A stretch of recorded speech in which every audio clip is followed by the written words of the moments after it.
Hello, everyone, and welcome to the Jeffrey Epstein Show. I'm your host, Bobbycapucci, and this is an episode of the evolution of the Epstein Chronicles. All right, folks, so last night at the end of the Daily Drop, I told you a little bit about my phone conversation with Maria Farmer. And today I'm going to go a little bit deeper into that phone conversation and read you an article from August 26th of 2019, and it's Maria Farmer's account of what happened to her. And I think it's important that we revisit this and we look at it from the perspective of Eileen Guggenheim being such an enabler, because it was Eileen Guggenheim that introduced Maria Farmer to Jeffrey Epstein and thus acted as a conduit for her abuse to occur.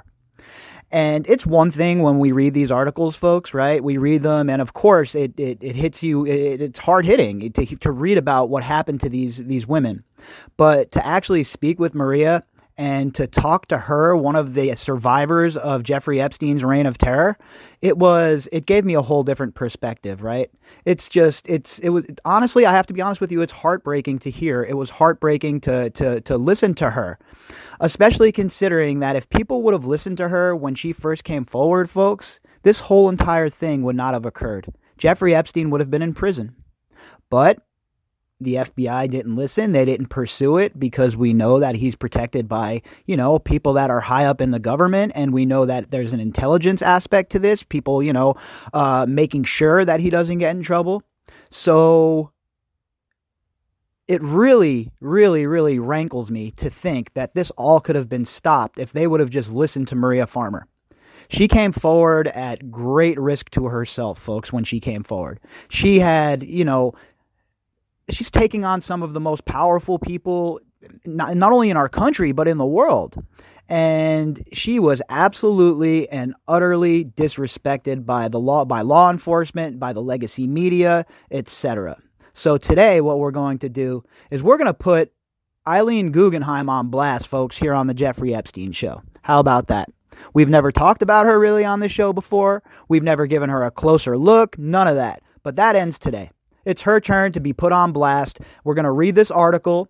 It's going to give you a detailed account of what Maria Farmer went through, what happened with Jeffrey Epstein, the genesis of how she met him, her relationship with Eileen Guggenheim, etc., etc. So this is going to be a revealing article, right, folks? It's one of those articles where you look at it from a different perspective now that I'm bringing up who Eileen Guggenheim is and what she was up to. So before I would look at her, before I talked to Maria, I would look at her as obviously an enabler, right? But I never understood the actual, I don't know. It's just, it's different when you talk to the person who actually lived through it as opposed to reading an article, right? So I was able to get a whole different perspective of the story because I wasn't listening. I wasn't reading it from the journalist's perspective. I was actually hearing it from Maria Farmer. So what I wanted to do today is put Eileen Guggenheim on all of your radar so that we can definitely take a deeper look into Eileen Guggenheim and what she was up to and make sure that she gets her place amongst these enablers, right? Make sure that she gets called out just like the rest of them. Because I'll tell you what, folks, Maria Farmer's story matters too. All right? Her story matters. She was very brave to come forward the way she did, and she has suffered greatly in the aftermath of all of this, from health problems to having to move, etc., etc.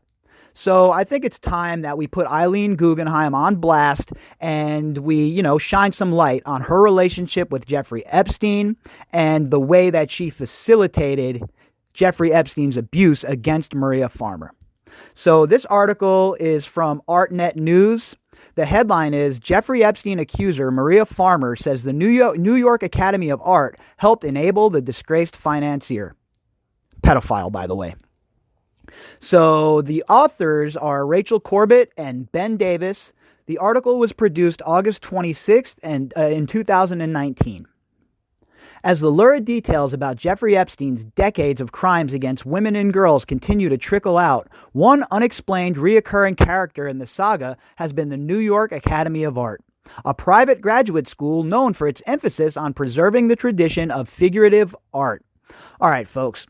Look, I've been doing a lot of research into the art world. I had no idea about the art world, just like a lot of things in this case that I come across and I have zero idea about, and I have to educate myself. So I had no idea about the art world or anything like that. After doing some research on it, well, I have to tell you, it is smarmy, just like Hollywood. And the players inside of the art world, ugh, man, they're just there's a lot of bad actors, folks, a lot of bad actors.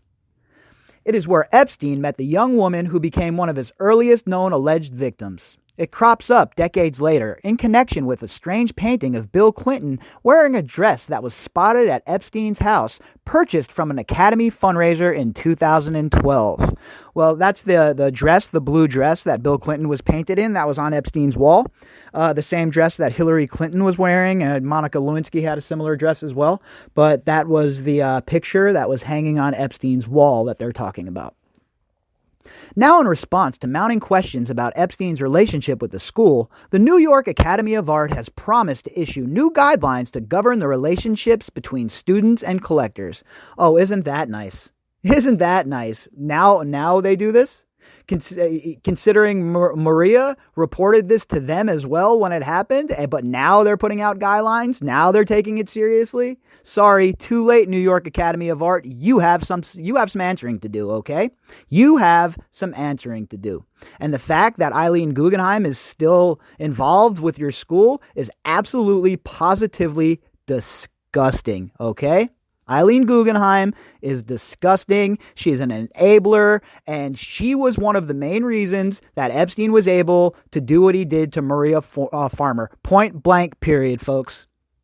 Epstein was a board member at the Academy from 1987 to 1994, and a regular fixture at the school during that time, according to one former student, Maria Farmer, who has, along with her younger sister Annie Farmer, gone on to accuse the disgraced financier, pedophile, of assault.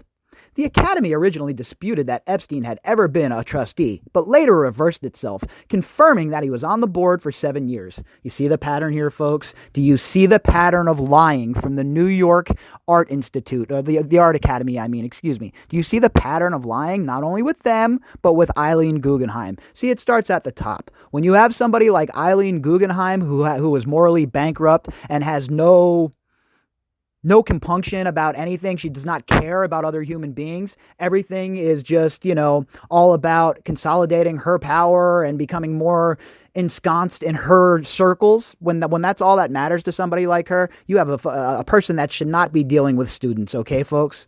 She should not be dealing with students. She should be fired from that job, in my opinion, and told to kick rocks. Sometimes he would just come to the school and walk around and watch the artists. He was at every single event, Farmer told ArtNet News. He was often lurking around, looking at the student studios. The artist says she first met Epstein and his associate Ghislaine Maxwell at her thesis show in 1995, when the school's then Dean of Students, Eileen Guggenheim, urged her to sell them one of her paintings. Guggenheim is now chair of the Academy's board. Isn't that nice, folks? You see, this is what happens when people like her are not called out from the very beginning. Anybody that was involved with Epstein to the lengths that she was should not be working in polite society. But we have to realize that New York is not polite society. It's a society of cutthroat, disgusting people who inhabit the top of it, and they really could care.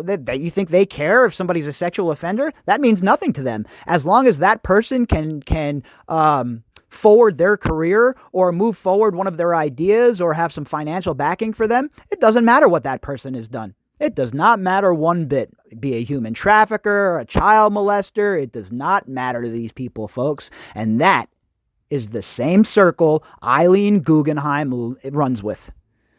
The work depicted a man standing in a doorway observing a nude woman on a sofa. The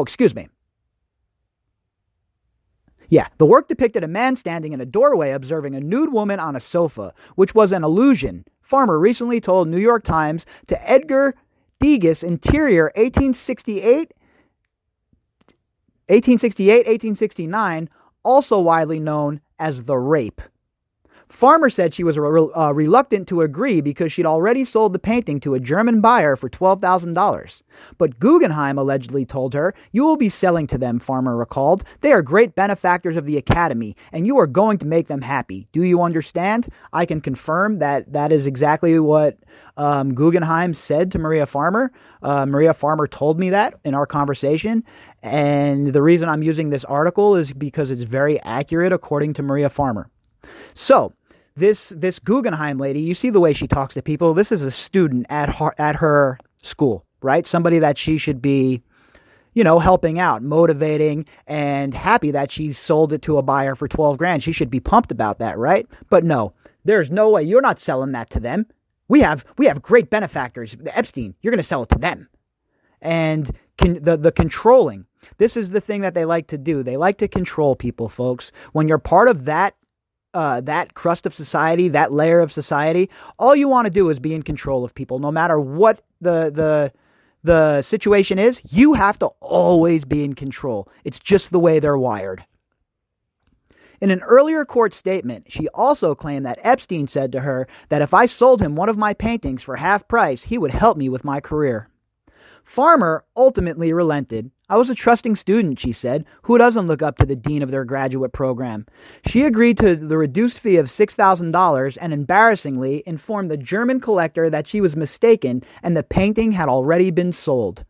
So you see exactly why she would want to make the dean happy, right? And then they say, "Oh, you have these rich benefactors," and mind you, she has no idea who Epstein is at this point. They're just saying, "Oh, look, we got these rich benefactors, and if you sell them this painting for half price, which you're going to do, well, they're going to help your career immensely." So what we have here is Eileen Guggenheim dangling the carrot over Maria Farmer's face, saying, "Hey, you sell him this picture and things are going to be great." Well, you'll see later on in the story what happened. And Eileen Guggenheim is a reprehensible human being, and I use that word loosely with her, okay? That is my opinion of the lady. A visit to the ranch. Shortly after her graduation in 1995, Farmer said that Guggenheim brought her on a visit to Epstein's ranch in New Mexico. Farmer was in town to attend a postgraduate workshop in Santa Fe at the Santa Fe Art Institute with the painter Eric Fischl. Guggenheim was there to attend the Site Santa Fe Biennial. Prior to the visit with Epstein, Farmer recalled Guggenheim instructing her to act grateful and tell him how wonderful he is, insinuating that he was important to the Academy. Guggenheim said she does not recall the visit. Yeah, okay, folks, and again, you see the pattern. You see the lying pattern that all of these people have, and Guggenheim is no different. She's a liar. Straight up, she's a liar. She said she wasn't even on this trip, and when it was her word against Maria Farmer's, well, she was able to exert all of her privilege and all of her, power from the position that she's in to make it out like Maria was a liar. Well, now we just have the article from this same publication from ArtNet where Ursula comes out and backs Maria Farmer's story. So, Eileen Guggenheim, you're the liar, okay? You're the one who lied about this. And you're the one who I don't know how you look yourself in the mirror, because you're the one who facilitated all of this.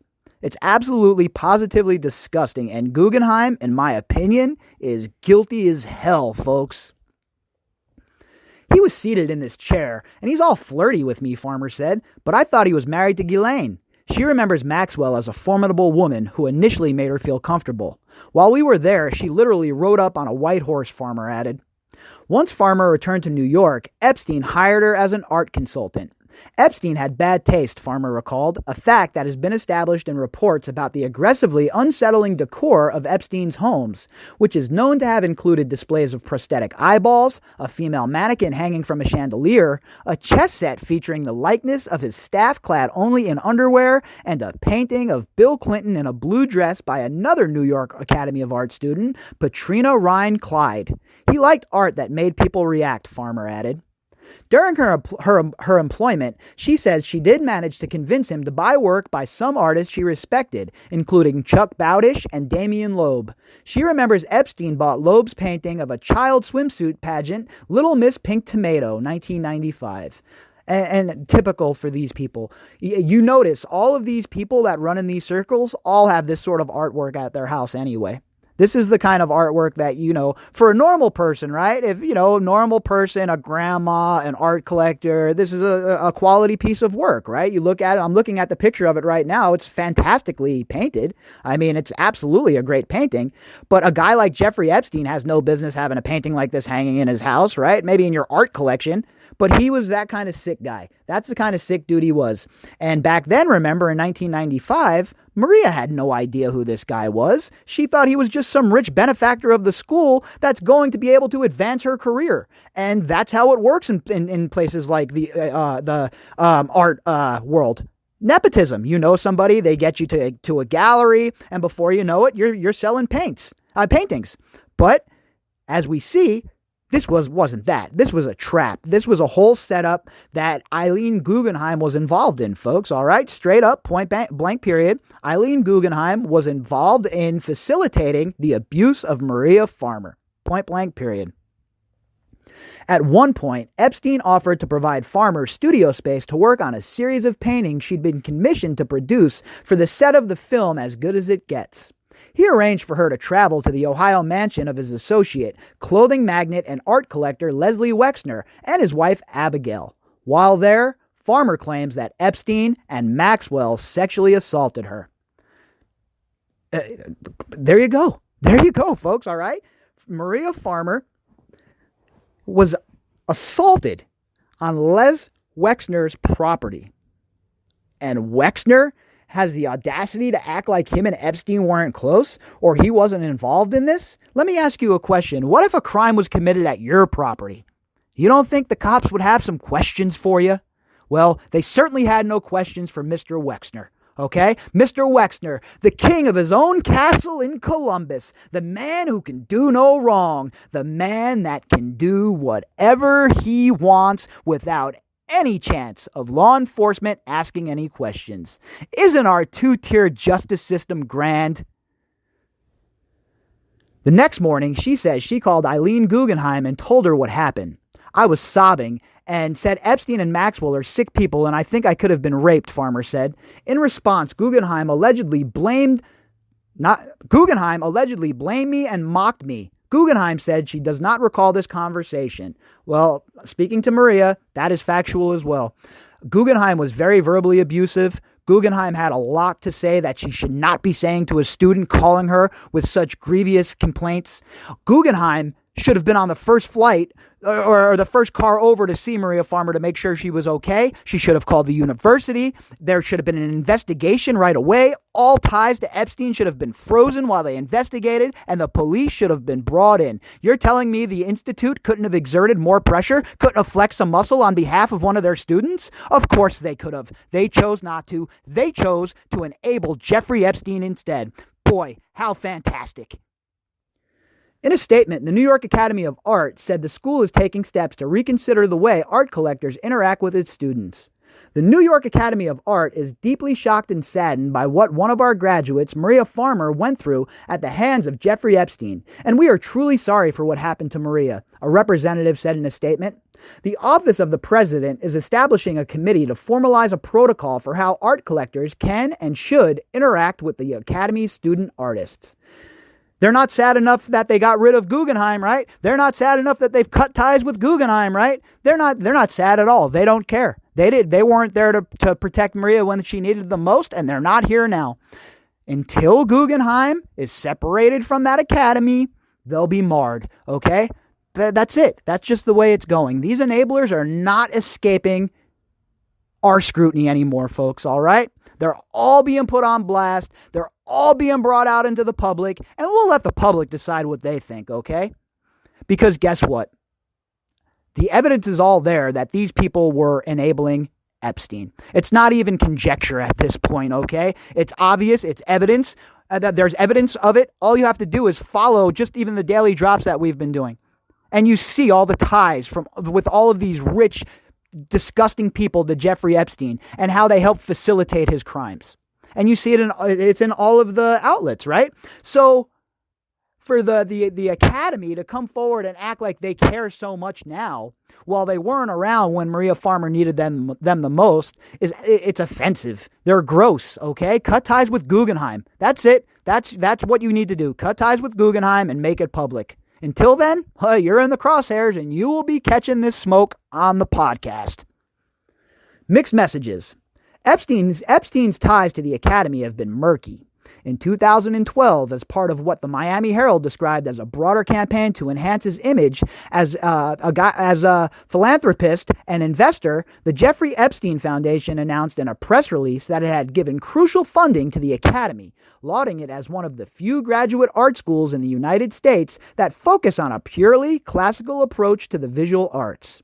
The previous year, his status as a high-risk sex offender, active since 2010, had been upheld by a New York judge, meaning he was supposed to check in every 90 days with the New York Police Department.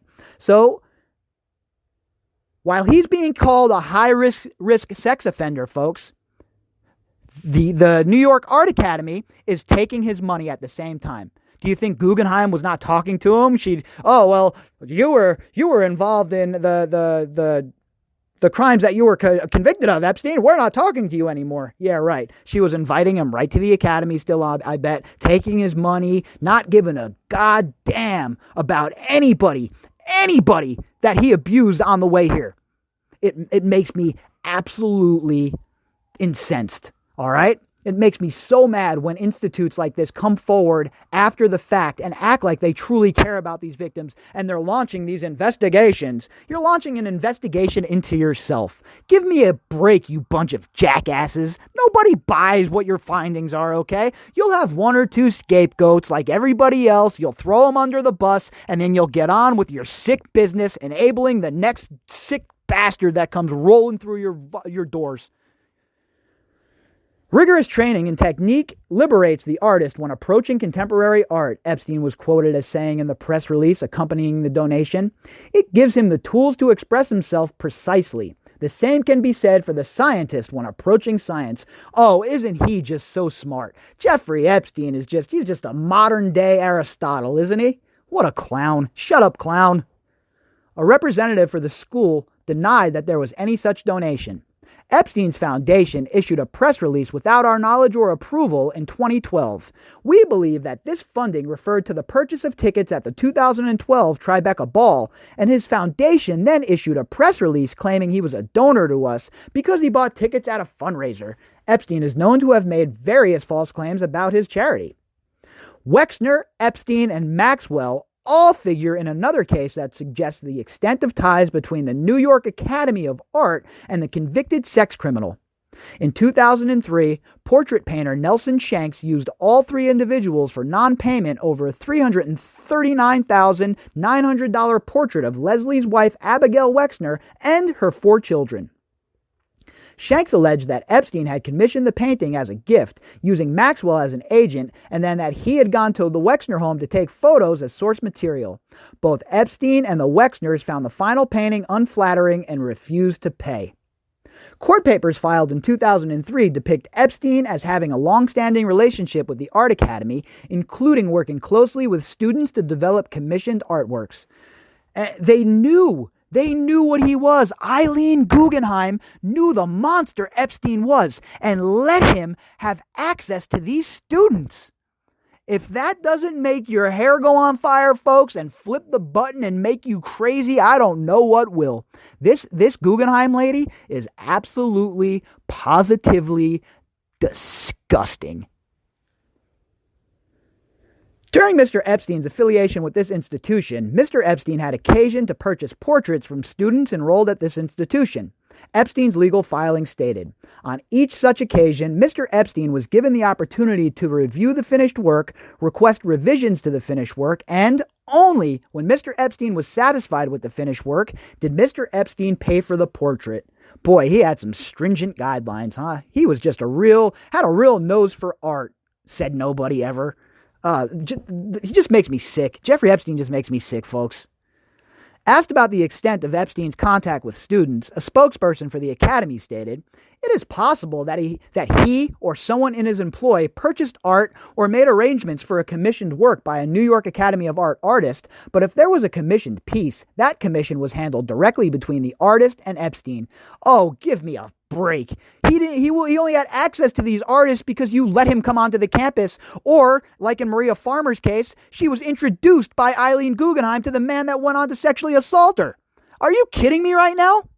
The New York Academy of Art is definitely not a good player in this, folks, okay? Not a good player in this. They're disgusting, and the fact that Guggenheim is still there, I don't even know what to say. I hate to keep bringing it up and repeating myself, but man, it really moved the needle. It really moves the needle and makes me upset, especially after having my conversation with Maria. Life after Epstein. After their encounter in Ohio, Farmer claims that Epstein and Maxwell threatened to burn her art and destroy her career. As a result, she says, she left New York and largely gave up painting. I was vulnerable because my career was used against me, she said. I'm happy to report that she is painting again. And as we reported earlier on the podcast, she's making some portraits of the other survivors of Jeffrey Epstein's reign of terror. So those are going to be pretty sweet, and she's definitely working on them, and it's nice to hear that she's back in the studio and doing what she loves, because these people took so much from her, folks, so much from her, that it was heartbreaking to know that they also took away her passion for art. But the good thing is, she is back and doing what she loves, which I'm very happy to hear. She has also been diagnosed with a brain tumor, and although it has slowed her down, she vowed to return to work.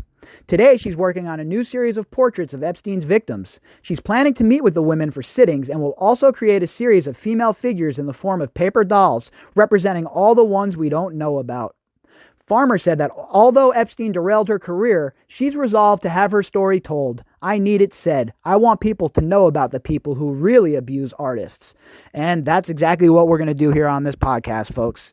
We're going to let everybody know what's going on in the art world. We're going to put them on blast the same way I put everybody else on blast in the business world, etc., because this is too much, okay? This is absolutely positively disgusting. And the fact that Eileen Guggenheim is still working for the Academy of Art on the board is just mind-blowing for me. I can't even understand why they would still want to be associated with her, or how they could be associated with her. It's just unbelievable. Absolutely unbelievable. Okay? Unbelievable. So Guggenheim wrote a note, an email to ArtNet, and this is what the email said. First, your article describes a painting that Miss Farmer sold to Mr. Epstein in 1995, quoting Miss Farmer as saying that I insisted she sell the work to Mr. Epstein. I have never forced an art sale by an Academy student. That's a lie, according to my conversation with Maria. The article is factual, and she did force that sale. That was her introduction to Epstein, and the first time she slipped into his web. I do what many other board members and school administrators do. I often introduce collectors to students and encourage them to sell their work in order to help them establish their careers. This is beneficial to emerging artists. Yeah, that's your motivation. That's the motivation you have. It has nothing to do with furthering your career or your relationship with people like Epstein. You're just, you know what? You're such a charitable woman, Eileen Guggenheim. Maybe we're so wrong about you. Said nobody ever. Second, in 1995, at a postgraduate workshop in Santa Fe, your reporter states that I took Miss Farmer to Mr. Epstein's ranch and instructed her to act grateful and flatter him, the insinuation being that I acted as an enabler in her relationship with Mr. Epstein in order to benefit the school. This is a serious mischaracterization. I have never been at Mr. Epstein's home in Santa Fe and have never encouraged an emerging artist to enter into a personal relationship with a collector to advance their career. Well, we know that's a lie, right? And if she's lying about that, folks, what else do you think she's lying about? I'd say everything, okay? I don't believe you, Guggenheim, not for one single second. Third, your article in describing the time that Miss Farmer spent in Ohio after she graduated, and while she was in the employ of Mr. Epstein, states that Miss Farmer called me from Ohio the day after she was assaulted by Mr. Epstein. This is not true. Again, Guggenheim is lying. Many weeks after her return from Ohio, Miss Farmer came to see me in New York and mentioned that something untoward had happened in Ohio between her and Mr. Epstein and Miss Maxwell. I immediately expressed my sympathies, another lie. She provided no details to suggest that there had been any physical contact or violation. And she mentioned the word rape to me. Had she mentioned the word rape to me or described any attempt at physical contact, I would have come to her aid immediately. In no way did I mock her or blame her. Again, another lie. You know what? If that was the case, Guggenheim, you would have, on your own volition, you would have went and talked to the authorities. And you would have said to them, look, I was the one who introduced her to Epstein. I'm the one that facilitated her selling that project to them. And, I want to help Maria get some justice. Instead, you mocked her, just like the rest of the high society in New York, just like the rest of the disgustados in the high art industry in New York. What a sham. What a bunch of shameful people, folks. What a bunch of shameful, disgusting people. All right, so I wanted to just get this out there, folks. I wanted to get on the record here with Guggenheim, and I wanted to make sure that you out there in the audience knew who Guggenheim was and what she was. And this was like I said, I spoke with Maria Farmer for 2 hours. We discussed a lot of things, but this is one of the things that that she wanted to get out there. She wanted it to be known, that Guggenheim is BSing, man. And she is absolutely another enabler. And she was not somebody who I had on my radar. Unfortunately, she slipped through the cracks, and I did not have her on my radar, not as much as I should have, folks, okay? And I'm glad that I rectified that situation today. I'm glad that we got that into the catalog, and I'm glad that she is on your radar now as well. So we can keep an eye on the way things go with her and see what other sort of BS lies she has in store for us. And for those of you who sent me messages of encouragement to Maria, I've passed them all on, and I let her know. And, she's very thankful for that. She is very thankful for the support of not only this audience, obviously, but everybody who has come forward in her defense. So there'll be more coming up in the future. Maria and I are staying in contact, and whenever she wants to come on the show, she knows she's more than welcome to come on the show, but that'll be at her own discretion and when she's prepared to do so.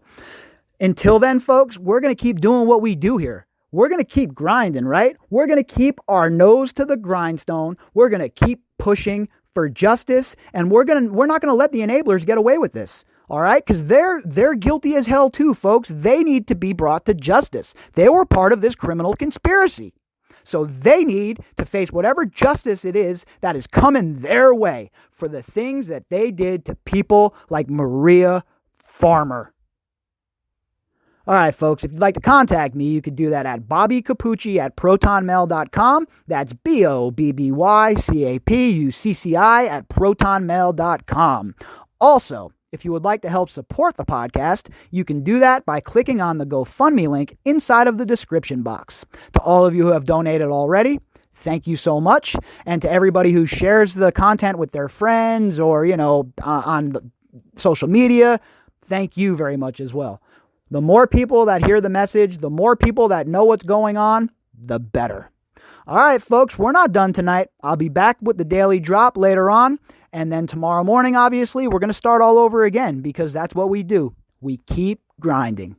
All right, everybody, I'll talk to you later on tonight. Enjoy your evening.